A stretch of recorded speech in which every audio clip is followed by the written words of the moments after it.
मराठी इयत्ता चौथी, पाठ 22वा. होय मी सुद्धा. पान क्रमांक 76. मोहन. अशी आईची हाक ऐकताच मोहन समजला, आईचं काहीतरी काम आहे. आई कुठल्या वेळी कशी हाक मारते हे मोहनला पक्के ठाऊक होते. कपाळावर आट्या घालतच मोहन घरात आला. त्याला खेळायला जायचे होते. मोहनला पाहताच आई म्हणाली, अरे राजा, एक छोटंसं काम करशील का रे? मोहनने चेहरा कसनुसा केला. अरे जरा मला दुकानातून डाळ, तांदूळ आणि साखर आणून देणारे पटकन. मोहनने आईकडून पैसे व पिशवी घेतली आणि दुकानाकडे निघाला. दुकानदाराकडून साखर, डाळ आणि तांदूळ घेतले. दुकानदाराला पैसे दिले. दुकानदाराने परत दिलेले पैसे त्याने खिशात कोंबले. धावतच घर गाठले. मोहनने घरात पिशवी ठेवली. आईला पैशांचा हिशेब देण्यासाठी मोहनने आकडेमोड केली. कागदावर हिशेब मांडला. खिशातले पैसे काढून भराभरा मोजू लागला. दुकानदाराने चुकून 50 रुपये मोहनला जास्त दिले होते. त्याने हळूच पाहिले. आईचे लक्ष नव्हते. आई कामात होती. मोहनने थरथरत्या हाताने ती 50ची नोट पॅन्टच्या खिशात ठेवली. त्याने आईला हिशेब दिला. उरलेले पैसे मोजून दिले. आई काही म्हणणार तोच आईची नजर चुकवत मोहन म्हणाला, आई मी खेळायला जातो. मोहनचे मित्र खेळ खेळण्यासाठी वाटच पाहत होते. सर्वजण खेळात रमले, पण त्याचे मन खेळात रमेना. मोहन घरी परतला. आई मोहनची वाटच पाहत होती. चल हातपाय धुवून ये, जेवायला बसूया. मोहनने वरण भात कालवला. एक घास घेतला. एवढ्यात आई म्हणाली, अरे तू सकाळी आणलेल्या तांदळाचा हा भात आहे काय? कसा आहे तांदूळ? मोहन अस्वस्थ झाला. त्याच्या पोटात खड्डा पडला. त्याला घास गिळता येईना. घास तोंडात फिरू लागला. त्याने बळे बळे घास गिळला. वर घटाघटा पाणी पेला. अरे मगासी दुकानातला माणूस येऊन गेला घरी. आई म्हणाली. त्याला आईचे पुढचे बोलणे ऐकूच आले नाही. भीतीने त्याचे पाय लटलटू लागले. पोटात बाकबुक होऊ लागली. त्याला ती खिशातील नोट टोचू लागली. आई पुढे म्हणाली, तो माणूस म्हणाला की सकाळी दुकानातून खूप गर्दी होती. त्या गर्दीत थोडा घोटाळा झाला. थोडी गडबड झाली. मग त्याच्या लक्षात आलं त्यानं तुला चुकून. मोहनला पुढे ऐकणे असह्य झाले. त्याला वाटले आपण कबूल करावे, आईला सांगावे. आपण 50 रुपये घेतले. त्याने डावा हात खिशात घट्ट धरला आणि झटक्यात उजवा हात वर केला, पण मोहन काही बोलू शकला नाही. आईने त्याला वरण वाढले आणि म्हणाली, अरे त्या सकाळच्या गडबडीत त्यानं तुला तांदूळ दिलेच नाहीत. थोड्या वेळानं मी पुड्या उघडल्या तर 2 पुड्यात डाळी आणि एका पुडीत साखर. मी तुलाच हाक मारणार होते. इतक्यात तो आला. म्हणाला, अहो वहिनी, त्या शांताबाईंची डाळ तुमच्याकडे आणि तुमचे तांदूळ त्यांच्याकडे. समदा घोटाळा झाला. अरे म्हणून तुला मी मगाशी गमतीत म्हटलं, तू आणलेला तांदूळ कसा? मोहनचा जीव भांड्यात पडला. तो कसनुसा चेहरा करून हसला. बळे बळे जेवला. मोहनच्या मनात चलबिचल सुरू होती. ती नोट त्याला स्वस्थ बसू देत नव्हती. आईची नजर चुकवण्यासाठी त्याने गोष्टीचे पुस्तक वाचायला घेतले, पण त्याचे लक्ष लागेना. त्याने पुस्तक ठेवून दिले. आई मोहनजवळ येत म्हणाली, आज शनिवार, आता इतक्यात बाबा येतीलच. मग आज संध्याकाळी आपण बाहेर जाऊ. तुला आणि बाबांना शर्टाचं नवीन कापड घेऊ. पण हे बाबांना सांगायचं नाही. आपण दोघं मिळून त्यांना चकित करू. मोहनला आवंडा गिळताना त्रास होऊ लागला. त्याच्या डोक्यावरून हात फिरवत आई म्हणाली, अरे, माझ्या लहानपणी आमची गरिबी होती. माझा फाटलेला फ्रॉक पाहून माझ्या मैत्रिणीच्या आईनं मला मैत्रिणीचा फ्रॉक देऊ केला होता. पण मी त्यांना ठणकावून सांगितलं, काकू, आम्ही गरीब जरूर आहोत पण स्वाभिमानी आहोत. ज्यांची खरंच ऐपत नसेल त्यांना द्या. हे मी घरी सांगितल्यावर आईनं मला शाबासकी दिली. कोणाचं फुकट काही घेतलेलं तिला आवडत नव्हतं. बाबांनी दिवाळीला ठिगळं लावलेलं शर्ट घातला पण मला नवीन फ्रॉक आणला. मोहन ढसाढसा रडू लागला. मोहनचे डोळे पुसत आई म्हणाली, अरे राजा, नवीन शर्टाचा विषय निघाला म्हणून ही जुनी गोष्ट आठवली. रडायला रे, काय झालं तुला? हे बघ, तू माझा मुलगा आहेस. माझ्यासारखाच स्वाभिमानी आणि प्रामाणिक आहेस. मोहनचा हात नकळत खिशावर गेला. मोहन ताडकन उठला व म्हणाला, आई, मी आलो ग एका मिनिटात, आणि चपल्या न घालताच घराबाहेर पडला.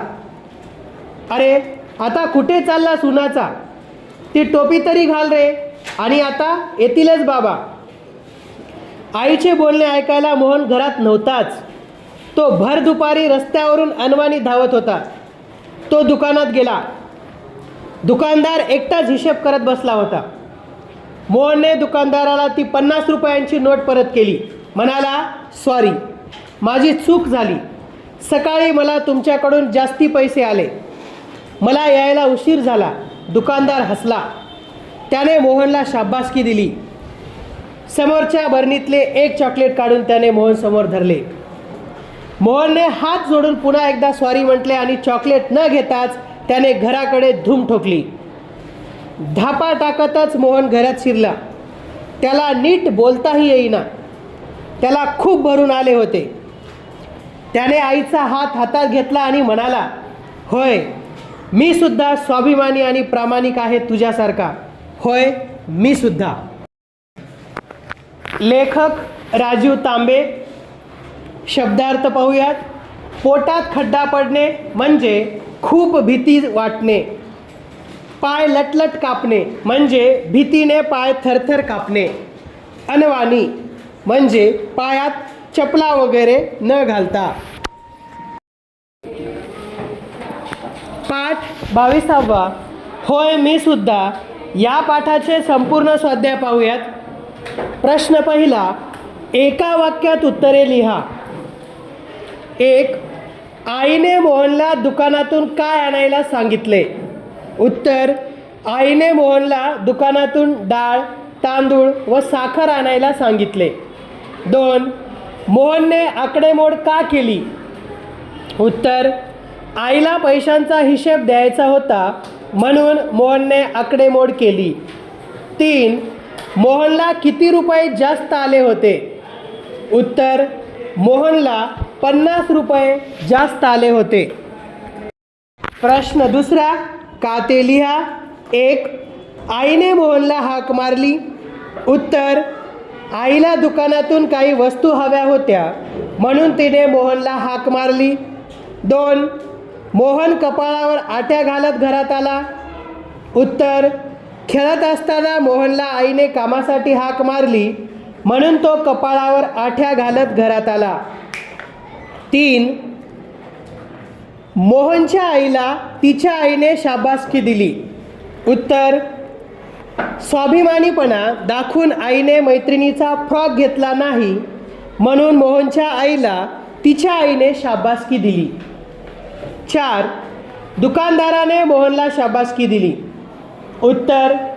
मोहनने जास्त आलेले 50 रुपये दुकानदाराला प्रामाणिकपणे परत केले म्हणून दुकानदाराने मोहनला शाबासकी दिली. 5. मोहनला खूप भरून आले. उत्तर. आईप्रमाणेच आपणही स्वाभिमानी आणि प्रामाणिक असल्याचे मोहनने दाखवून दिले त्यामुळे त्याला खूप भरून आले. प्रश्न तिसरा. खालील वाक्यप्रचार व त्यांच्या अर्थांच्या जोड्या लावा. अ गट ब गट. अ गटात 1. पोटात वाकबुक होणे. 2. जीव भांड्यात पडणे. 3. ढसाढसा रडणे. ब गटात अ.